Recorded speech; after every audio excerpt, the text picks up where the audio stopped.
I'm live, I guess. What is up, Bengals fans? I gotta back out of my driveway. Hey, the Bengals came out swinging in free agency. Hey, I haven't been live in a little bit since I think after the AFC Championship.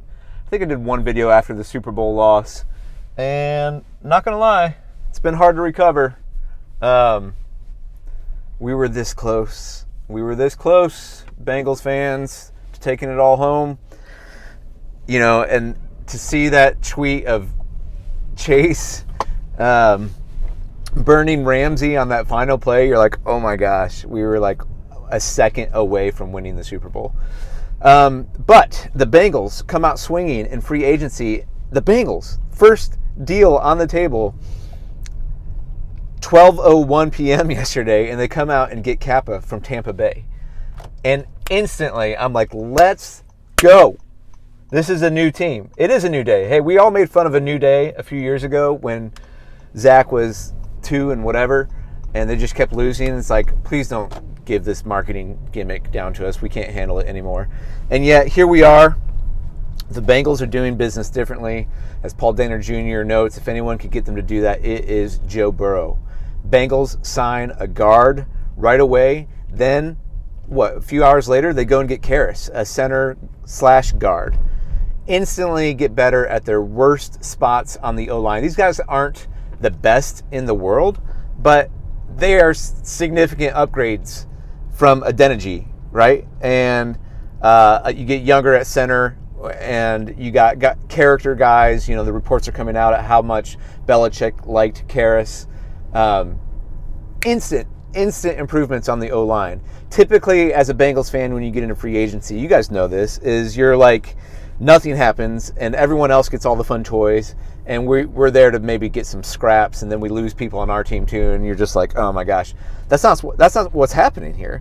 We're the first team to get a guard, and it's like a signal. It's like a shot fired across the NFL. It's like, hey, the Bengals are here to win. We came this close to winning the Super Bowl. We're going to fix our problems. And now the rest of free agency, I mean, I know we still got some holes to fill. We got to get the right tackle. We need a corner. Now we need a tight end. Sorry, man. It's sad to see CJ go, but at the same time, I'm kind of like, we can get better at tight end. I mean, CJ was great. I love him. Everybody loves him. Character guy, did the speeches, did the WWE throwing off the knee brace thing. But I think like what he gave to Chase and what he did in terms of like that encouraging gel, I think we all got to the Super Bowl now. Who's the Bengals' biggest rival, Steelers or Browns? I mean, traditionally it's been the Steelers, I would say, because the Browns have been so bad for so long. I mean, the Battle of Cleveland's a real thing though, so you can't, Paul Brown came here from Cleveland Browns, and so, that was like maybe the original, but then all the Steelers games, the 2005 issue with Carson, the 2015 playoff loss, we like beating the Steelers more than we like beating the Browns. I'll say that. Sorry, I lost my train of thought. We've still got money to spend. We've got our biggest holes already met, and not too expensive. Like, you look at these deals, I'm like, what has been the Bengals' weakness? I haven't heard anyone say this yet, but like, what has been the Bengals' weakness over the last however many years that Mike Brown has owned the team has been their stinginess, their not willingness to pay players. But you flip that weakness around with Joe Burrow at the top, where people are willing to take these deals where the salary cap is less and they'll do the higher signing bonuses. And when you know Joe Burrow's contract is coming up next year and he's going to be the highest paid quarterback and the highest paid player probably in the history of the NFL, you take what has traditionally been stinginess and being cheap and you flip it around, and now it's going to turn into genius, because you've got these deals that are being structured where if you need to cut bait with someone, you can. But and once you get past, so we've got a few years left potentially on Burrow's rookie deal, but when that thing clicks over and you want to still be relevant after you start paying him huge money, the Bengals, I think, are going to be some of the best in the league at how to maintain a roster when you've got a high-paid quarterback.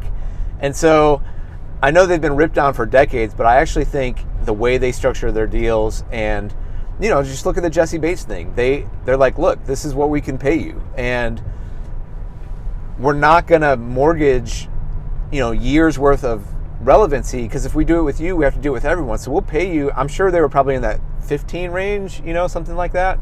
They franchised him at 13, and we'll see. I mean, if you want to win, if you want to be with Burrow, then sign the deal, So I'm pumped.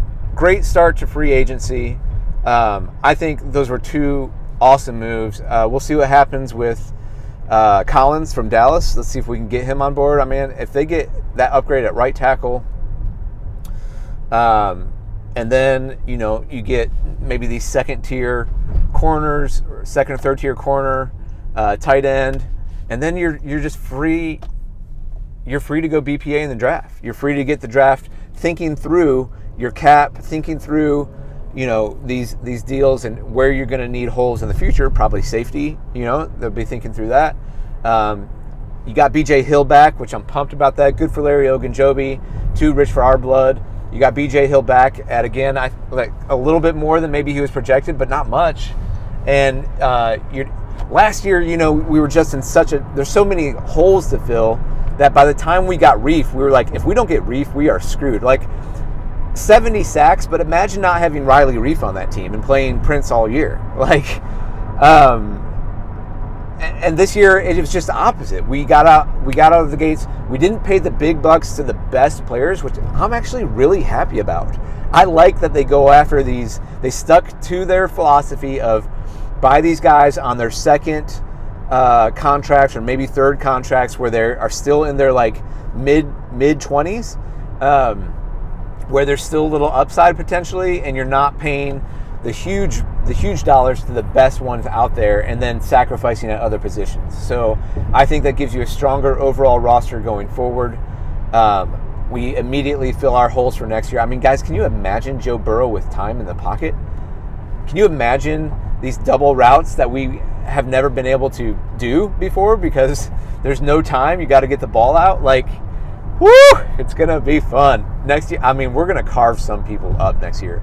If Burrow actually has time in the pocket, it's going to be a whole different game. This year, you watch the games and you know how good Burrow is, but on every drop back, you're like, oh, don't get hurt. Like, that's kind of, as a Bengals fan, that's how you felt all year, was like, please don't get hurt.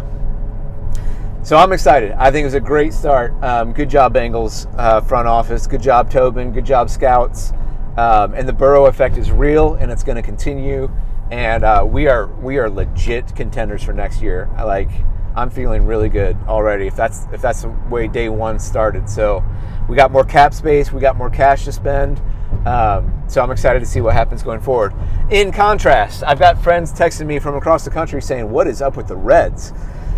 Ugh. And to be honest, I haven't been following the Reds as closely the last few years, and traditionally I'm more of actually a baseball fan than I am a football fan. But man, the Reds just cleared house. They just get rid of everybody. There's hashtag free Joey Votto going around on Twitter. It's just sad. The only plus side is the way I like to see Reds games are relaxing games. When you go to the ballpark, it's a fun time. It's a kind of a mellow atmosphere. It's peaceful. There's a rhythm to the game. I like to go to baseball games either with your kids where you're making memories or with people you want to have actual conversations with. That's how I like to experience the ballpark. I mean, it's fun when your team can win, which we're not going to be able to for another 3 years probably now, and that sucks. But tickets stay cheap. I mean, there's going to be calls for ownership to leave. But it's sad. I see a lot of sad Reds fans on Twitter right now, and I'm sad for you. The only good side is we've got these Bengals and Joe Burrow to look forward to, so I'm happy about that. Hey, I want to give a quick update, if anyone's still watching this, on Team Sztanyo and the business. If you don't know, I'm a real estate agent here in town. The business is growing in large part because YouTube has been kicking butt, so thank you guys for watching and liking and subscribing. But if you're still watching this, which is probably very few of you, we are hiring. We are looking for great people. I just hired an executive assistant / operations manager about a month ago now.